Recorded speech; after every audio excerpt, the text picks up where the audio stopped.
Attention, attention, la pandémie de Covid-19 n'est pas encore terminée. Le virus circule toujours. Des morts et des cas graves sont régulièrement enregistrés. Que faire pour ne pas contracter le virus? Il faut respecter les gestes barrières, c'est-à-dire porter systématiquement le masque en tout lieu public et dans toutes les situations à risque. Éviter les regroupements. Observer la distance de sécurité d'1 mètre au moins entre individus. Se laver fréquemment les mains à l'eau et au savon ou les désinfecter avec du gel hydroalcoolique. Nettoyer régulièrement les surfaces ou objets avec lesquels les mains peuvent être en contact, à savoir table, téléphone portable, poignée de porte, volant ou guidon lorsqu'on n'est pas seul à conduire les véhicules ou que les objets sont manipulés par plusieurs utilisateurs. Pour tout savoir sur l'épidémie du coronavirus au Bénin, rendez-vous sur le site web www.gouv.bj/coronavirus. Ceci est un message du gouvernement de la République du Bénin. Échange entre la coordination Nouveau Départ Diaspora Bénin et le ministre de la Santé par visioconférence. Ils ont porté sur le bilan du PAG dans le secteur de la santé.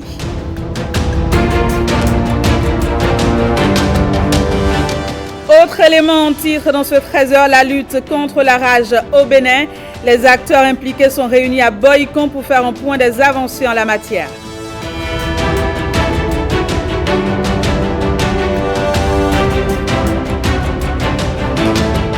Et puis l'eau demeure un bien rare pour les populations rurales, mais dans certaines localités, vous allez le voir dans ce journal, la donne est en train de changer avec l'installation des bonnes fontaines.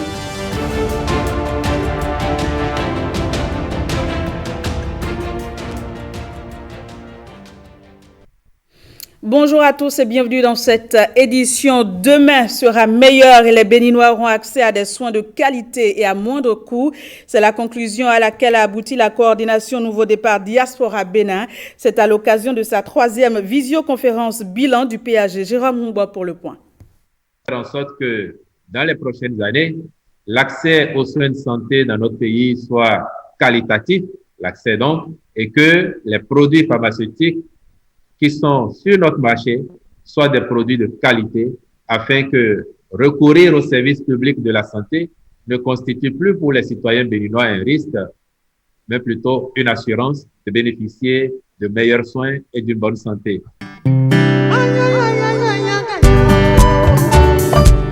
Le gouvernement de Patrice Talon avait cette feuille de route au début du quinquennat et pour cause, le diagnostic laissait à désirer. L'état des lieux qui a été fait a permis de constater une gouvernance quasi inexistante dans le secteur, une absence quasi totale de régulation de l'exercice des professions dans le secteur, une anarchie dans l'exercice et l'installation en clientèle privée, une absence totale de reddition de comptes et de redevabilité des gestionnaires qui étaient dans le système, une faible accessibilité financière des populations, une mauvaise répartition, une mauvaise gestion des ressources, aussi bien humaines, matérielles que financières, une politisation à outrance du secteur, une insuffisance dans les protocoles normatifs qui régissent la pratique médicale dans le secteur, ainsi qu'une insuffisance criarde du plateau technique. La commission technique mise sur pied par le président de la République, chargée des réformes, a déposé son rapport. La volonté politique accompagne de fort belle manière les dites réformes qui ont abouti à des actions phares, traduisant ainsi la grandeur d'esprit du premier magistrat. Je voudrais rappeler ces actions. Il s'agit des 11 projets et actions phares, le recrutement et la formation des médecins généralistes, des spécialistes, des paramédicaux et leur répartition équitable sur toute l'étendue du territoire national, le renforcement du plateau technique des centres hospitaliers existants, l'acquisition de 2 IRM à Cotonou et à Parakou, la construction et l'équipement de 3 unités de dialyse et la construction et l'équipement d'un centre hospitalier universitaire moderne, l'autonomisation de toutes les formations sanitaires en eau et en énergie, la construction et l'équipement de 3 antennes de l'Agence nationale de transfusion sanguine à Porto-Novo, Abomey et Parakou, la construction et l'équipement de 16 hôpitaux de zone, l'acquisition de 35 ambulances pour les 34 zones sanitaires et une pour le SAMU, le projet de construction d'équipements de laboratoire d'anatomie pathologique et de biologie et la construction d'un laboratoire de recherche et d'innovation pour les médicaments. Quelque chose d'important qu'il faut souligner, c'est la mise en place de 13 laboratoires, dont un par département au moins, dédiés au dépistage de la COVID-19, ce qui fait qu'aujourd'hui, le Bénin est parmi les 12 pays au monde qui font la meilleure offre de dépistage. La deuxième partie de la conférence est consacrée aux préoccupations des compatriotes de la diaspora. Il y a une question de Tata Inès sur notre plateforme qui demande quand aurons-nous le vaccin COVID-19 au Bénin? Toutes les démarches ont déjà été finalisées également par le Bénin et les programmations des pays ont déjà été faites. Donc, dans les toutes prochaines semaines, je peux vous dire que le Bénin aura aussi ses vaccins. Les mesures prises par le gouvernement béninois dans la lutte contre le Covid-19 ont été saluées par tous. Mais malgré nos efforts soutenus, nous assistons depuis quelques semaines à la résurgence de contamination du virus dans une forme, semble-t-il, plus sévère. Évidemment, la question du respect des mesures barrières se pose toujours. Et c'est pour ça que le gouvernement et l'ensemble des acteurs du système de santé n'arrêtent pas d'insister là-dessus. Aujourd'hui, la certitude que nous avons, c'est qu'en mettant en œuvre strictement les mesures barrières, nous allons arrêter la propagation du virus. Et les variants qui sont là actuellement, qui circulent actuellement dans le monde, sont très, très, très contagieux. Nous avons apprécié à sa juste mesure la volonté du président de la République de rationaliser les évacuations sanitaires qui, avouons-le, monopolisaient de grosses ressources de l'État. Mais qu'avez-vous à répondre des critiques selon lesquelles il n'en est rien pour les protéger du pouvoir au détriment du Béninois lambda? Le chef de l'État a donné des instructions particulières, justement, pour éviter les sauf-conduits que vous avez évoqués.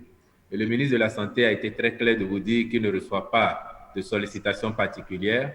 De la même façon, je peux vous dire que le chef de l'État est formel là-dessus.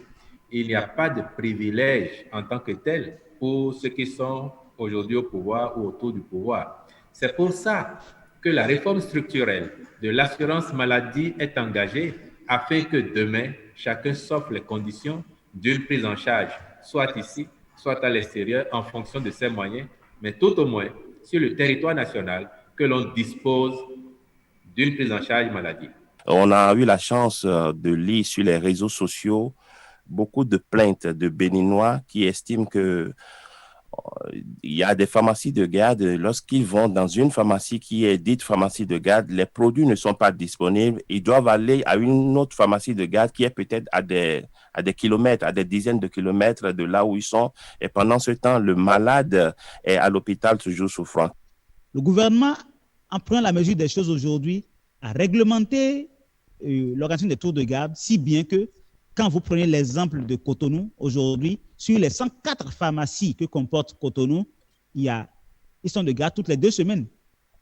Et la garde court de quand à quand? La garde court aujourd'hui de 23h à 7h le matin, du lundi au samedi, et puis la journée du dimanche.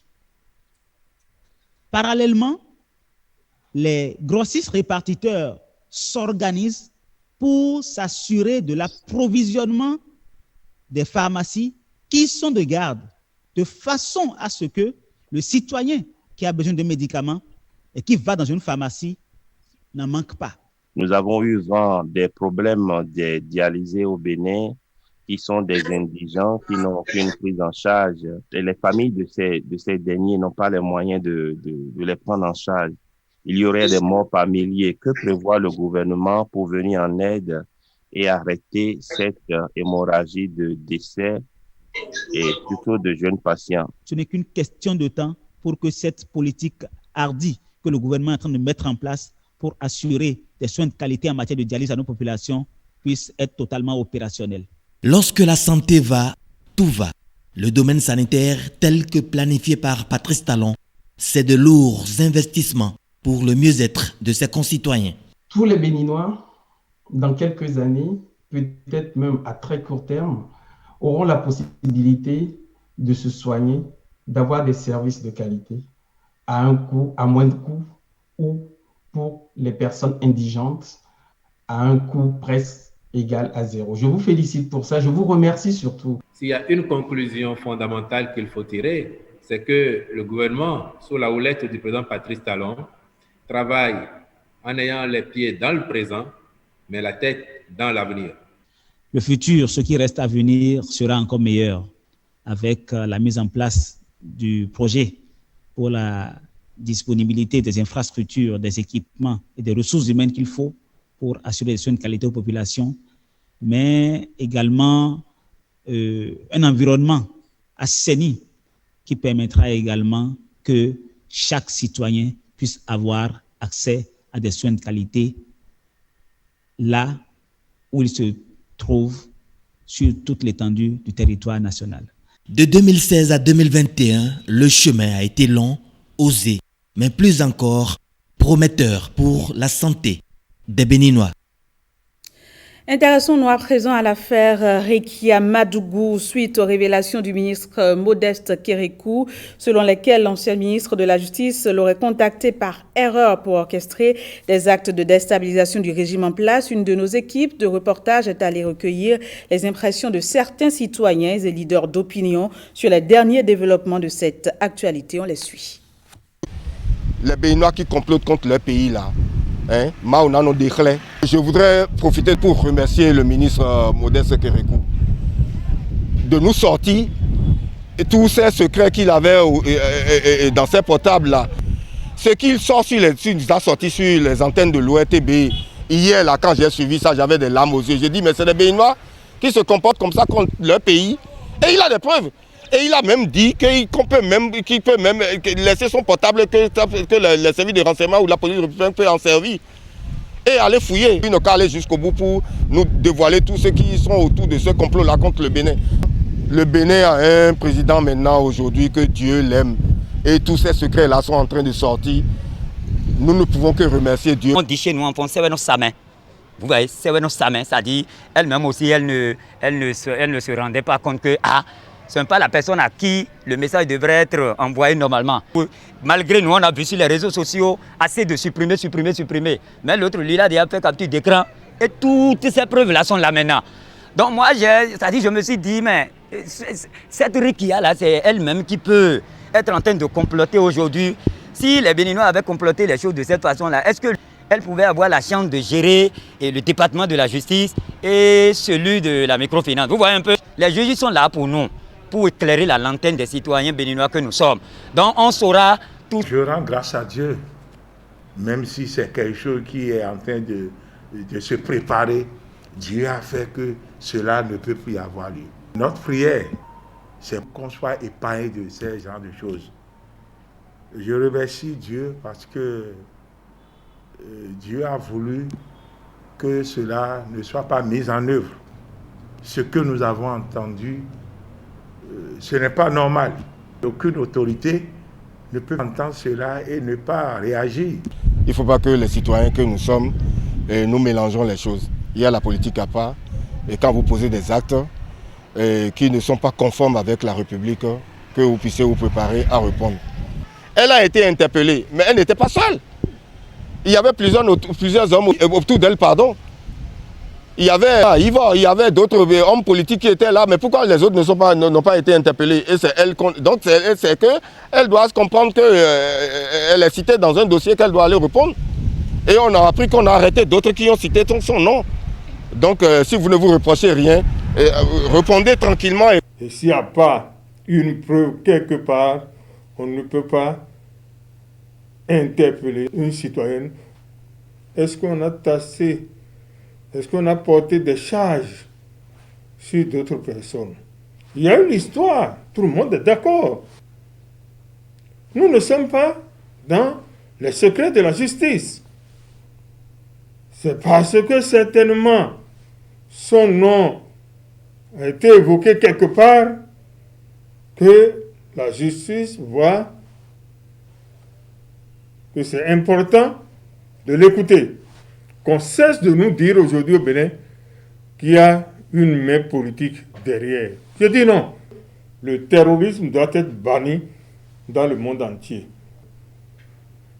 Dans tout pays, il y a les lois, non?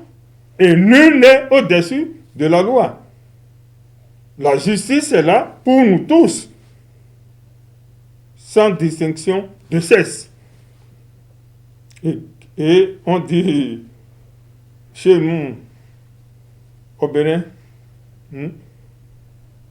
si le bâton ne cogne pas la cloche, il n'y a pas un bruit. Ceux qui continuent de comploter contre le Bénin, là, tout va sortir. Il n'y aura pas de bain de sang ici. Personne n'ira à la rue. Je profite de l'antenne pour vous inviter, jeunes. Ceux qui vont comploter contre le Bénin vont vous donner de l'argent pour aller faire de la violence là. Dites-leur d'aller à la rue avec leur famille. Et vous prenez l'argent, vous bouffez, vous restez chez vous. Je demande à toutes les Béninoises et Béninois d'avoir confiance en notre justice. Et pour le moment, il ne s'agit pas de s'agiter pour raconter de n'importe quoi. Et je demande aux responsables des réseaux sociaux de beaucoup faire attention. Nous devons relayer seulement ce que nous avons entendu des juges.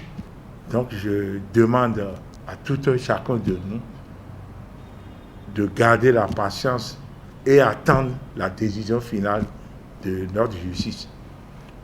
Excellent Patrice Talon, nous allons prier pour vous. Je vous le disais en titre, les acteurs impliqués dans la lutte contre la rage au Bénin sont réunis à Boycon pour faire un bilan des avancées en la matière.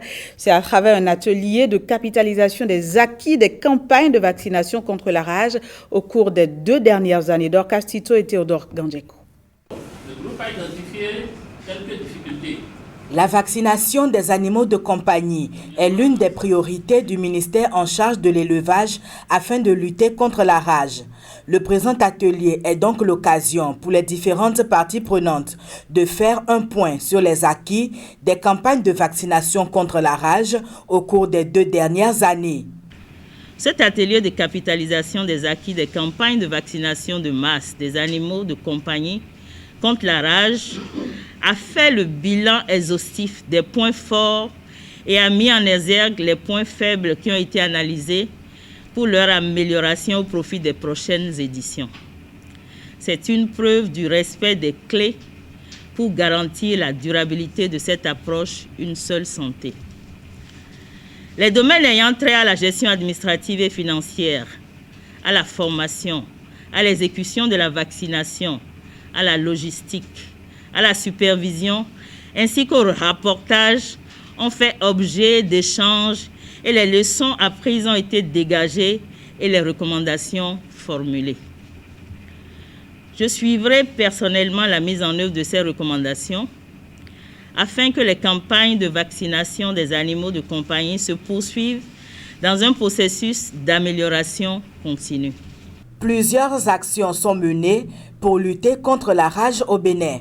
Le projet Rédissé œuvre également dans ce sens aux côtés du ministère de l'Agriculture, de l'Élevage et de la Pêche. Le projet travaille donc à l'avènement d'un système intégré de lutte contre les épidémies qui permettra une synergie d'action, surtout entre les 3 secteurs de la santé humaine, de la santé animale et de la santé environnementale.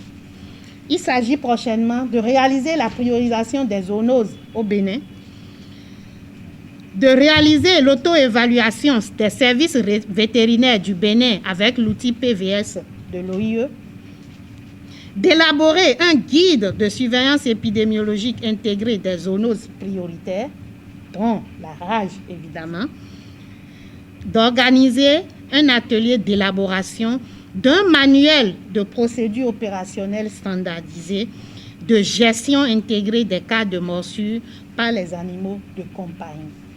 La rage continue de tuer des dizaines de milliers de personnes dans le monde. Au Bénin, la lutte continue pour se libérer de ce fléau qui fait encore des victimes. Le MAEP et tous les acteurs impliqués dans cette lutte mobiliseront davantage de ressources pour son éradication, car un chien vacciné est un soldat de lutte contre la rage.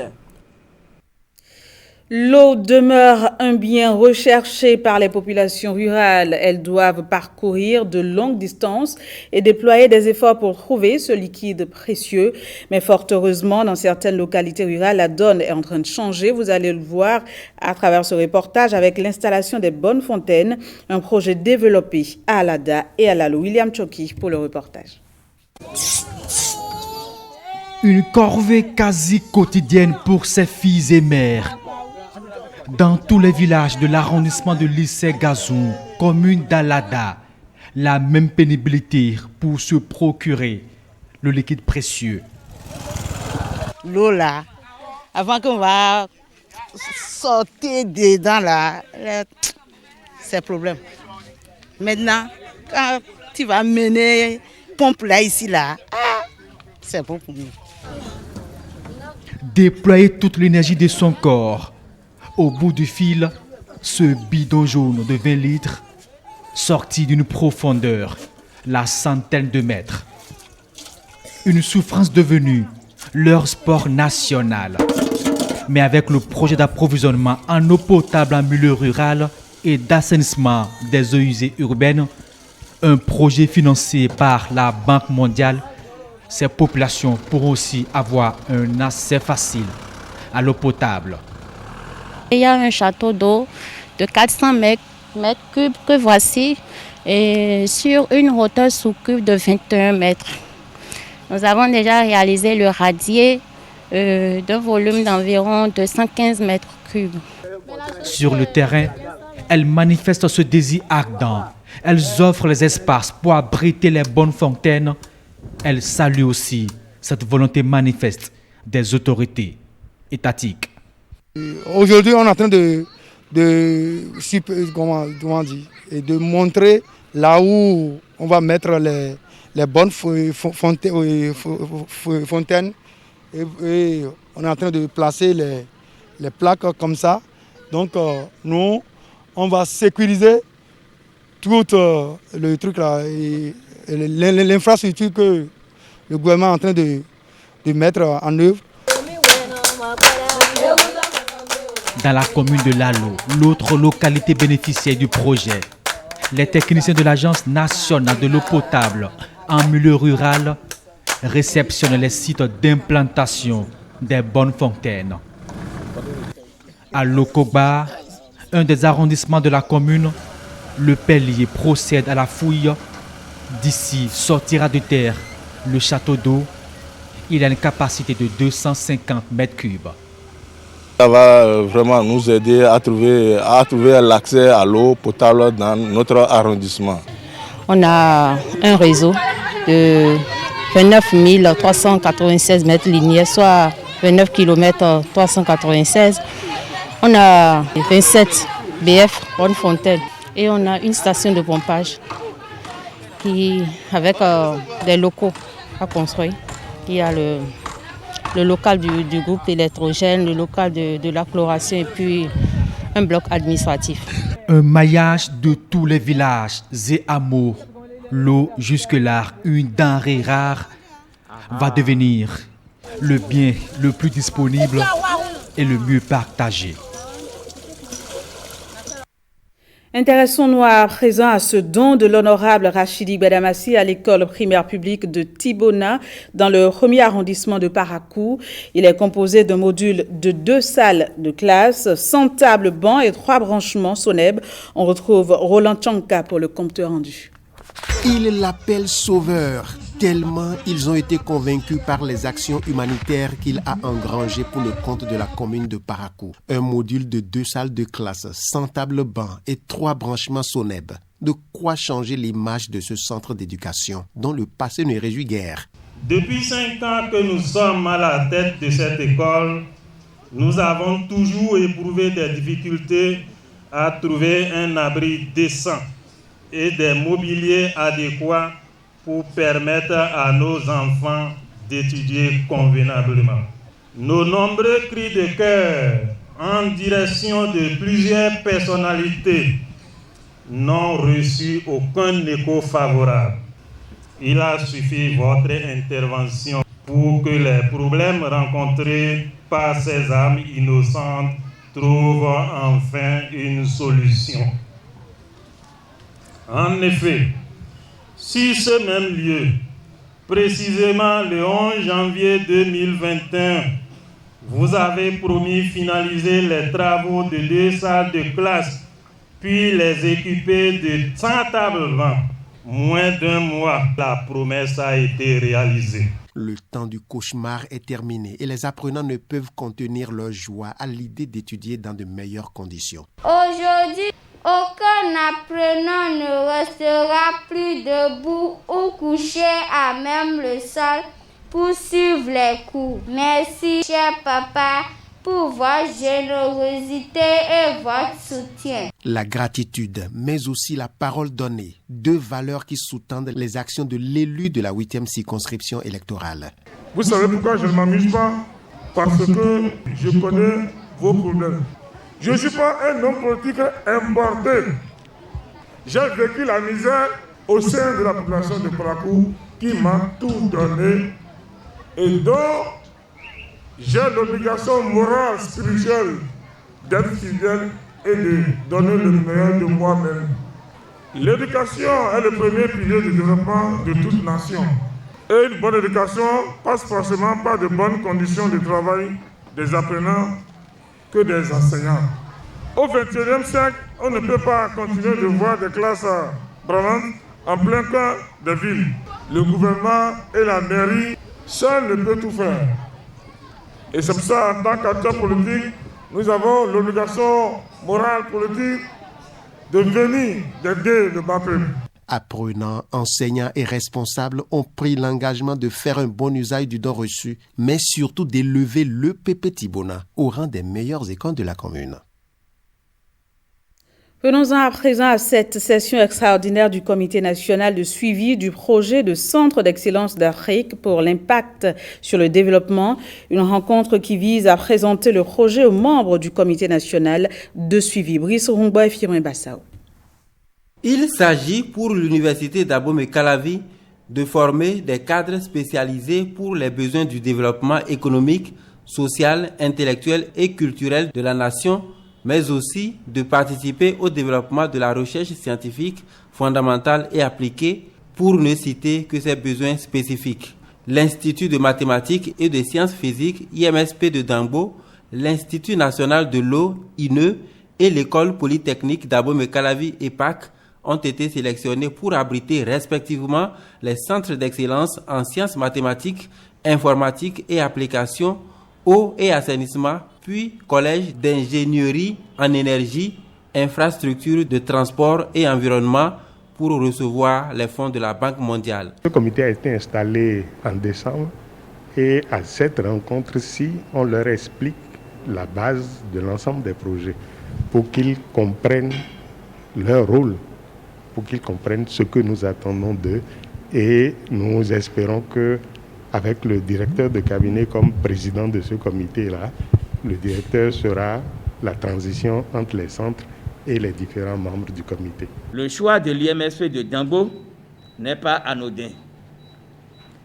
Il s'agit de saisir l'opportunité de cette session extraordinaire pour faire toucher du doigt aux membres du comité national de pilotage des éléments de fierté obtenus à l'issue de la mise en œuvre de la première phase du projet de centre d'excellence.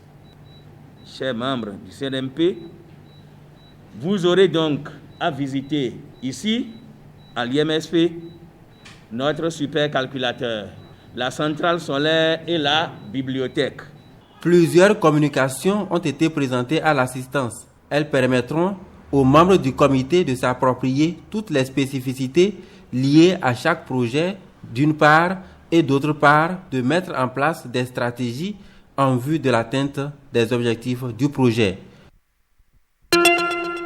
Béninoises, Béninois, la Covid-19 tue lorsque les cas positifs ne sont pas diagnostiqués à temps. Pour éviter d'en être victime, le dépistage précoce est la solution. Il est indispensable d'aller en consultation dès l'apparition du moindre symptôme. Pour rappel, les signes courants qui font penser à la Covid-19 peuvent être la fièvre, la perte du goût ou de l'odorat, l'éternuement, l'écoulement nasal, la toux, l'irritation de la gorge, les difficultés respiratoires, etc. Dès l'apparition de l'un quelconque de ces signes ou de plusieurs à la fois, rendez-vous immédiatement dans l'un des centres de dépistage ouverts sur toute l'étendue du territoire national ou dans un centre de santé ou appelez le numéro vert 136. Pour tout savoir sur l'épidémie du coronavirus au Bénin, rendez-vous sur le site web www.gouv.bj/coronavirus. Ceci est un message du gouvernement de la République du Bénin. À la fin de ce journal, merci de votre attention. Au revoir et très bel après-midi à toutes et à tous.